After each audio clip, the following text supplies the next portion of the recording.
Welcome to Brainish English Stories. No one meant to leave Martha alone that afternoon, but everyone had to go somewhere. Mrs. McFarland was at a card party. Sister Nell's friend came unexpectedly to take her for a long drive. Papa was at work, as usual. Mary Ann was off for the day. Emmeline, who should have stayed and watched Martha, had a restless nature. "Can I go talk to Mrs. Carlton's girl, miss?" Emmeline asked Martha. "Sure," said Martha. "But lock the back door and take the key. I'll be upstairs." "Of course, miss," said Emmeline happily. She left to spend the afternoon with her friend, leaving Martha alone in the big house, locked in. Martha read a bit in her new book, did some sewing, and played with her 4 favorite dolls. Then she remembered a doll's playhouse in the attic that she hadn't used in months. So, she decided to clean it up. Excited about her plan, Martha climbed the stairs to the room under the roof. The walls were lined with boxes, trunks, old carpets, damaged furniture, clothes, and other stuff. Every house has an attic like this. The doll's house had been moved, but Martha found it hidden in a corner. Behind it was a black chest Uncle Walter sent from Italy a long time ago, before Martha was born. Mama had told her that there was no key because Uncle Walter wanted it unopened until he came back. He was a hunter who went to Africa to hunt elephants but never came back. Martha looked at the chest with curiosity now that she noticed it by accident. It was really big, bigger than Mama's travel trunk, and had old, tarnished nails all over it. When Martha tried to lift it, it was super heavy. But there was a spot on the cover for a key. She bent down to look at the lock and saw it needed a quite big key. Then, as you might guess, Martha wanted to open Uncle Walter's big box and see what was inside. We all want to know, and little girls are just as curious as everyone else. "I don't think Uncle Walter will come back," she thought. "Papa once said an elephant might have killed him. If only I had a key." She stopped and happily clapped her little hands, remembering a big basket of keys in the linen closet. They were all shapes and sizes. Maybe one would open the mysterious chest. She rushed down the stairs, found the basket, and came back to the attic. Then she sat in front of the box and started trying different keys. Some were too big, and most were too small. But finally, when the basket was almost empty, a strange, old brass key easily slid into the lock.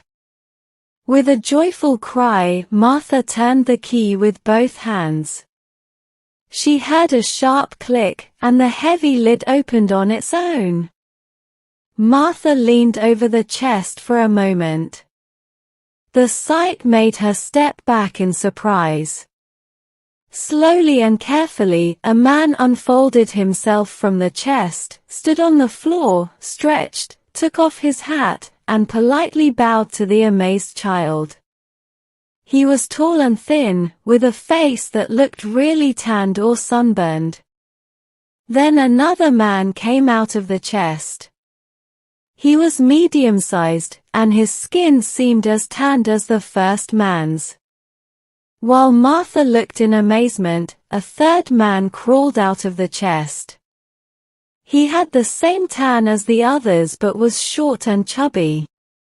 They had big gold rings in their ears and lots of knives and pistols in their belts.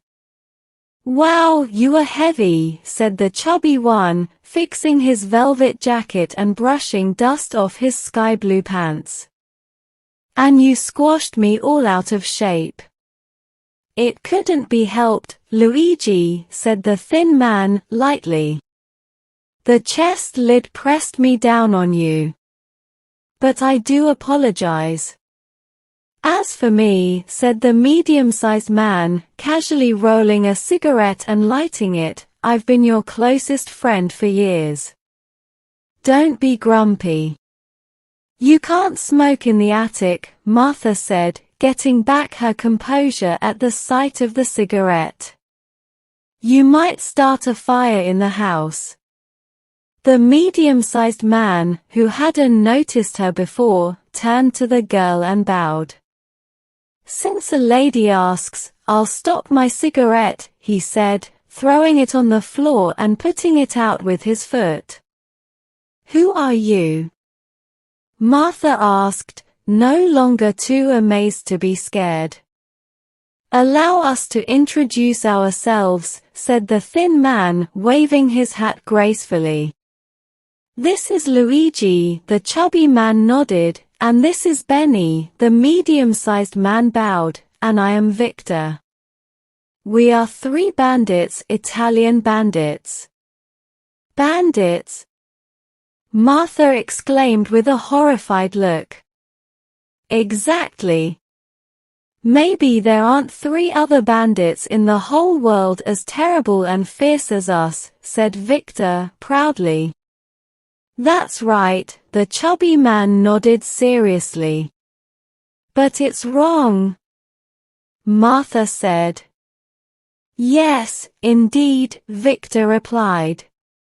"We are extremely and tremendously wrong. Maybe in the whole world, you can't find 3 men more wrong than us standing before you." "That's right," the chubby man agreed. "But you shouldn't be so wrong," the girl said.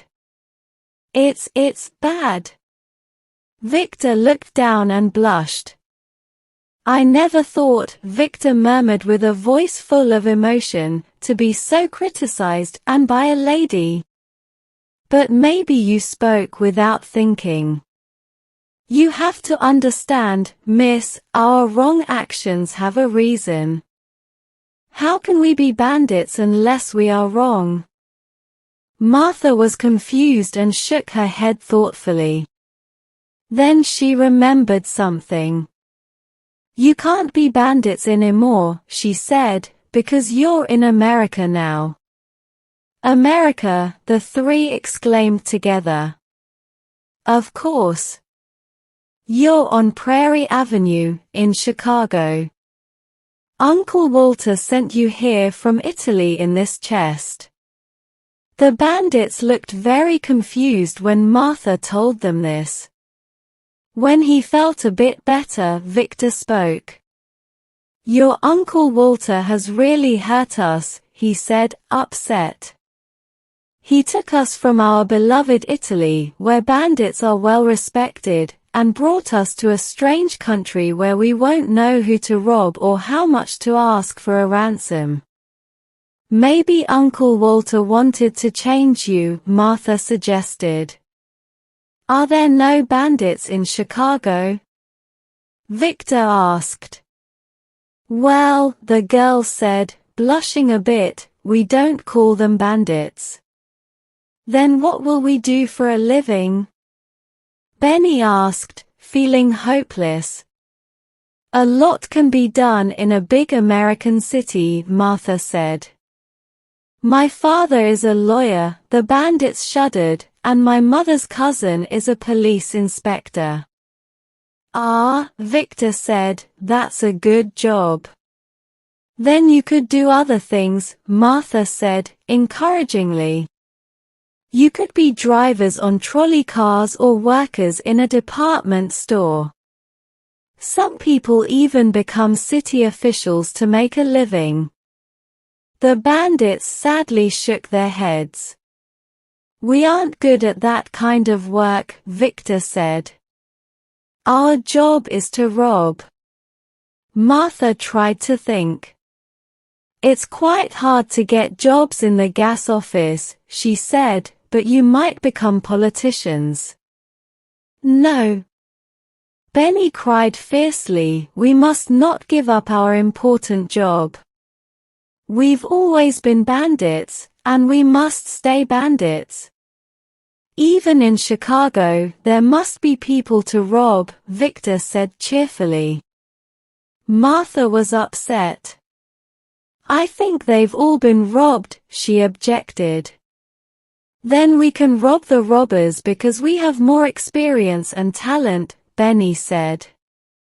Oh dear, moaned the girl, why did Uncle Walter ever send you here in this chest? The bandits got interested. We'd like to know that too, Victor said eagerly.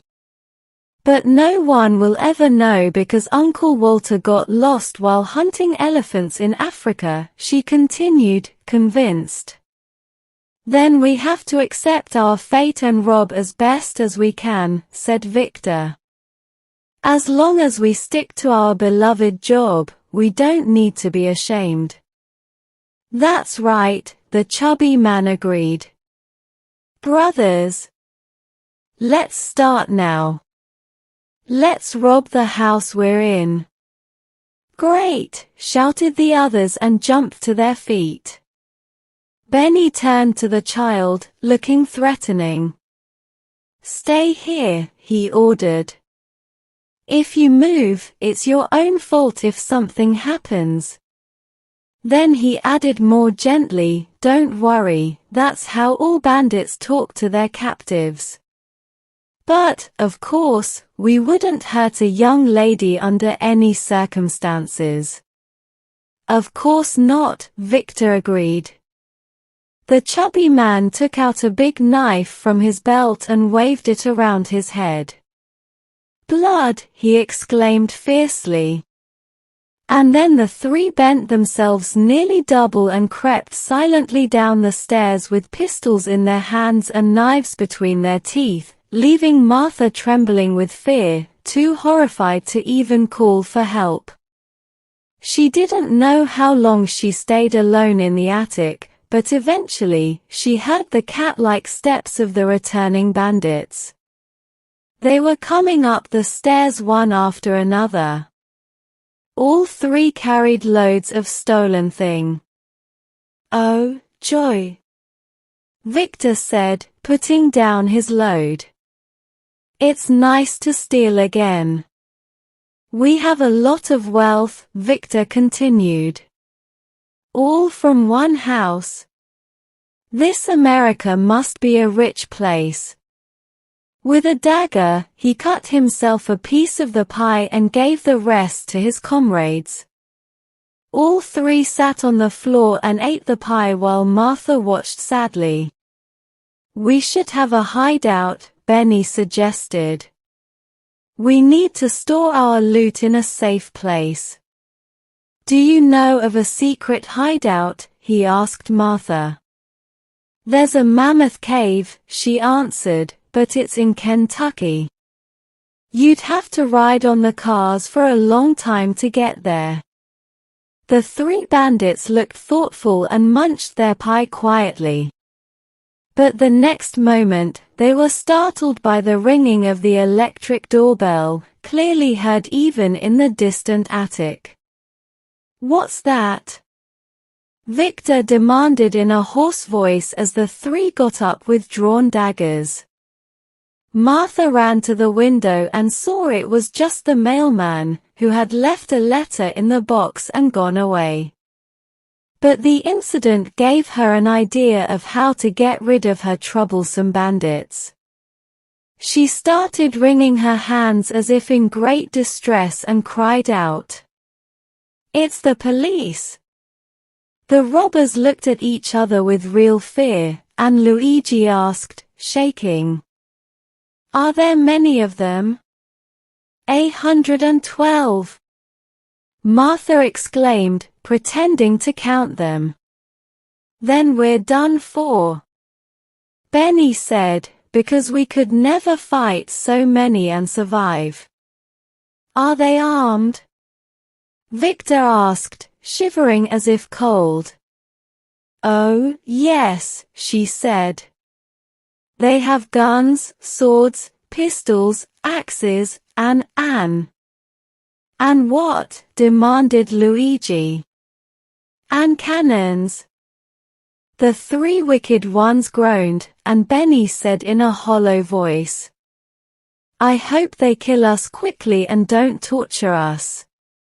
Suddenly Martha turned from the window. You're my friends, right? She asked. We're devoted, answered Victor. We would die for you, added Luigi, thinking he was about to die anyway. Then I'll save you, said the girl. How? Asked the three, in unison. Get back into the chest, she said. I'll close the lid so they won't find you. They looked around the room confused and unsure, but she exclaimed, You have to be quick. They'll be here soon to arrest you. Lugue jumped into the chest and lay flat on the bottom. Benny followed and packed himself in the backside. Victor came next, pausing to gracefully kiss her hand. Then Martha rushed to push down the lid but couldn't make it catch. You have to squish down, she told them. I'm doing my best, miss, Victor said, closest to the top, but although we fit nicely before, the chest seems a bit small now. Then Martha sat on the lid and pressed down with all her weight. To her great joy, the lock caught, and jumping down, she used all her strength to turn the key.